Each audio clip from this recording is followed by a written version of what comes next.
তো hey guys, এটা একটা পঞ্চমুখী জবা, যেটা আমাদের এখানকার একটা লোকাল নার্সারি থেকে কিনে এনেছিলাম। এই জবাটা 5-6 দিন হয়ে গেল, যেটা আমাদের বসানো হয়নি।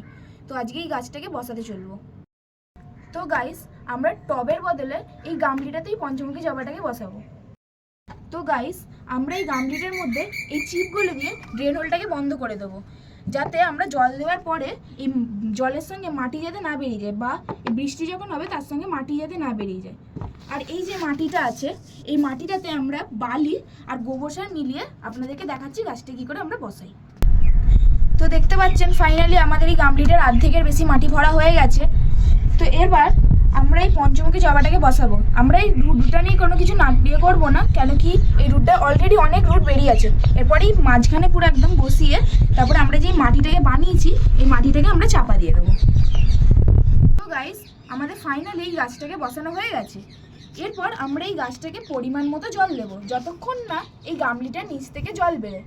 জল দেওয়ার পর এই গামলিটাকে আমরা সম্পূর্ণ শেডের ভেতর বা একদম ছায়ার মধ্যে 1 সপ্তাহের জন্য কোয়ারেন্টাইন করে দেবো।